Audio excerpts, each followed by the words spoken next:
नमस्कार friends, network धूम की और एक नई वीडियो में आपका बहुत बहुत स्वागत है। दोस्तों, इस वीडियो में हम आज बात करेंगे सिस्को राउटर की जो मेमोरीज होते हैं उसके बारे में। तो दोस्तों, सबसे पहले हम देख लेते हैं कि कितने टाइप के मेमोरी हमारे पास होते हैं सिस्को के राउटर में। तो सबसे पहले हमारे पास होता है random access memory, non volatile random access memory, read only memory and flash memory. तो चलिए थोड़ा आगे बढ़ते हैं और ये मेमोरी का यूज क्या होता है सिस्को राउटर में, उनके बारे में भी थोड़ा जान लेते हैं। तो सबसे पहले जानते हैं रैंडम एक्सेस मेमोरी के बारे में। तो जैसे कि आप देख सकते हो, मैंने स्लाइड पे लिखा है, it is similar to RAM installed to your PC और मोबाइल।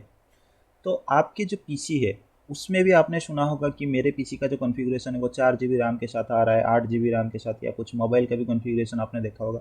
वहाँ पे एग्जैक्टली रैम का जो काम होता है, यहाँ पे भी आपके सिस्को राउटर में सेम काम किया जाता है। ये रैम बेसिकली आपके जो मोबाइल और पीसी के रैम के साथ ही मतलब सेम होता है, उसी टाइप का ही होता है। ये आपका क्या करता है, रनिंग राउटर कॉन्फ़िगरेशन को, आपका कॉन्फ़िगरेशन जो होता है उसको ये स्टोर करता है। आपका रनिंग राउटर कॉन्फ़िगरेशन मतलब आपका, आपने सुना होगा दो टाइप के कॉन्फ़िगरेशन फाइल आपके राउटर्स में होते हैं सिस्को के राउटर में। एक होता है आपके पास रनिंग कॉन्फ़िगरेशन, एक आपके पास होता है स्टार्टअप कॉन्फ़िगरेशन। जो रनिंग कॉन्फ़िगरेशन आपके पास होता है वो टेम्पररी होता है। जब तक आप कोई भी कॉन्फ़िगरेशन कर रहे हो और उसे सेव नहीं कर रहे हो, वो कॉन्फ़िगरेशन आपका रनिंग कॉन्फ़िगरेशन में स्टोर होता है। ठीक है, वो रनिंग कॉन्फ़िगरेशन टेम्पररी होता है जब तक आप उसे सेव नहीं करते। वो टेम्पररी रनिंग कॉन्फ़िगरेशन एग्जैक्टली आपके राउटर के जो रैम होता है उसके अंदर ये स्टोर होता है। राउटिंग टेबल और आर्क कैसे के नाम आपने सुना होगा। मतलब राउटिंग टेबल मतलब राउटिंग के लिए जो एंट्रीज होते हैं, और आर्क कैसे, जो आर्क के एंट्री होते हैं मार्क और आईपी के साथ, जो भी आपके आर्क टेबल आप बोलते हो, routing table and arc table, ये भी टेम्पोररीली आपके रैम के अंदर ही स्टोर होते हैं। शेयर्ड इनपुट आउटपुट मेमोरी, तो ये क्या करता है, आपने सुना होगा कि आपके पास कुछ प्रोसेस होते हैं, जैसे आपके पास पैकेट स्विचिंग का कुछ प्रोसेस होते हैं आपके सिस्को के डिवाइस के पास, राइट। तो कुछ प्रोसेस में ऐसे होता है कि आपके डिवाइस डायरेक्टली कोई भी पैकेट उसे रिसीव होता है तो उसे वो डायरेक्टली प्रोसेस नहीं कर देता है। वो क्या करता है, उसे कुछ पल के लिए स्टोर करता है, फिर उसके एक क्यू में स्टोर करता है, फिर उसके एक के बाद एक को प्रोसेस करने का मतलब करता रहता है।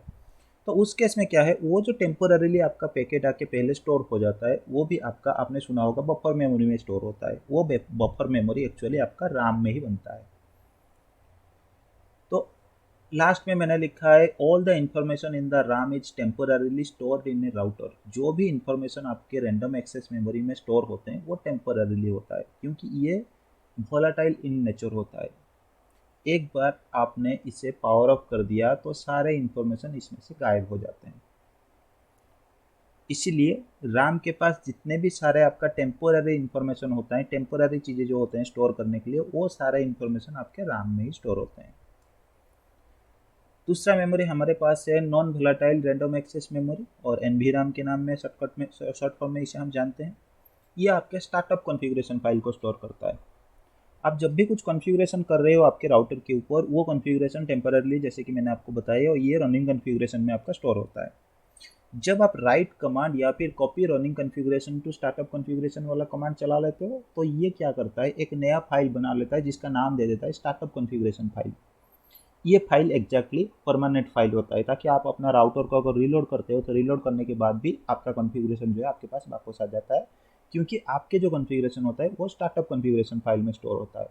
तो स्टार्टअप कॉन्फ़िगरेशन फाइल आपका जब रीलोड होता है या फिर आपके डिवाइस बूट करता है, उस टाइम पे सारे पुराना कॉन्फ़िगरेशन को वापस लाने के लिए यूज होता है। इसका मतलब उसको भी हमें हमें कहाँ स्टोर करना पड़ेगा, कोई परमानेंट स्टोरेज में स्टोर करना पड़ेगा या फिर परमानेंट मेमोरी में स्टोर करना पड़ेगा। तो इसीलिए हम क्या करते हैं, इसे एनवी में स्टोर करते हैं। तो ये स्टार्टअप कॉन्फ़िगरेशन फाइल आपका एनवी मेमोरी में स्टोर होता है। और एक आपके पास होता है कॉन्फ़िग रजिस्टर वैल्यू, जो क्या करता है, आपके बूट प्रोसेस में आपको हेल्प करता है कि आपका डिवाइस कैसे बूट करेगा, इसका प्रोसेस एक्चुअली सीक्वेंस क्या होगा। ये एक्चुअली आपके डिवाइस के क्या करता है, एक कॉन्फ़िग रजिस्टर वैल्यू होता है, 16 बिट का एक वैल्यू होता है। उस वैल्यू के अकॉर्डिंग आपके क्या होता है, डिपेंड करता है आपका डिवाइस का बूटिंग सिस्टम। तो ये फाइल भी आपका कॉन्फ़िग रजिस्टर जो वैल्यू है, ये वैल्यू भी आपका बूटिंग के टाइम पे ज़रूरत होता है। तो इसलिए इसको भी हमें कोई परमानेंट स्टोरेज की ज़रूरत होता है स्टोर करने के लिए, इसीलिए ये कॉन्फ़िग रजिस्टर वैल्यू भी आपका एनवी में स्टोर होता है।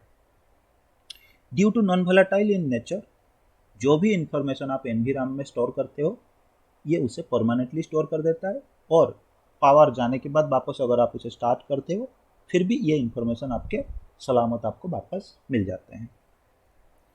तो नेक्स्ट मेमोरी हमारे पास है रीड ओनली मेमोरी, जो कि इस मेमोरी में हम क्या करते हैं, post power on self test. जब भी आपके डिवाइस बूट करता है तो वो खुद को चेक करने के लिए उसको एक प्रोग्राम की ज़रूरत होता है। वो प्रोग्राम या फिर पोस्ट ऑपरेशन जिसे हम बोलते हैं, उससे रिलेटेड जो भी इंफॉर्मेशन है वो आपका रीड ओनली मेमोरी में स्टोर होता है। और बूटस्ट्रैप प्रोग्राम जो आपके पास होता है, जो कि आपके डिवाइस के बूटिंग के लिए आपको हेल्प करता है। पूरे प्रोग्राम आपके डिवाइस बूट करने के लिए जो लिखी हुई होती है, वो सारे इंफॉर्मेशन आपके रीड ओनली मेमोरी में स्टोर होते हैं। उसके बाद हमारे पास है फ्लैश मेमोरी, जो कि साइज में थोड़ा मतलब ज़्यादा के भी मिल जाते हैं आजकल के ज़माने में। ये एक्चुअली क्या होता है आपका, इस फ्लैश मेमोरी में एक्चुअली हम क्या करते हैं, जो डिवाइस का जो ऑपरेटिंग सिस्टम हमारे पास होता है, आईओएस फाइल जो होता है, उस आईओएस फाइल को ही हम क्या करते हैं, फ्लैश मेमोरी में स्टोर करके रखते हैं। उसके बाद ये iOS फाइल क्या होता है, आपके फ्लैश मेमोरी में स्टोर होकर रहता है। बाद में जब आप बूट करते हो डिवाइस को या फिर डिवाइस लोड होने लगता है, तो उस केस में क्या होता है, according to the bootstrap program and आपका जो कॉन्फ़िग रजिस्टर वैल्यू, उसके हिसाब से ये फ्लैश मेमोरी से कॉपी करके सीधे आपका जो है रैंडम एक्सेस मेमोरी में आपका लोड किया जाता है। फिर आपके डिवाइस जो है बूट करना चालू कर देता है। तो बेसिकली हमारे पास टोटल चार टाइप के मेमोरी है। एक तो आपके पास रीड ओनली मेमोरी हो गया, दूसरे आपके पास मेमोरी जो है वो आपका हो गया एनवीराम, तीसरा आपका रीड ओनली मेमोरी हो गया। पहले वाला शायद मैंने रीड ओनली मेमोरी आपको बोल दिया, तो वो रैंडम एक्सेस मेमोरी था। और उसके बाद हमारे पास क्या है, फ्लैश मेमोरी है। और आजकल के ज़माने में कुछ डिवाइस में हमारे पास हार्ड डिस्क भी देखने को मिलते हैं। जैसे आपके पास हार्ड डिस्क है आपके पीसी वगैरह में, तो जिसमें ज़्यादा चीज़ स्टोर करने की ज़रूरत है, तो उस केस में हमें हार्ड डिस्क की भी ज़रूरत, मतलब डिवाइस के साथ अब हार्ड डिस्क भी आने लगे हैं। और क्योंकि अभी कुछ डिवाइसेस में जो कुछ सिस्को के स्विचेस वगैरह आप देखोगे, तो उसमें जो आपका इमेज वगैरह है उसका साइज़ भी काफ़ी हद तक बहुत ज़्यादा हो गया है।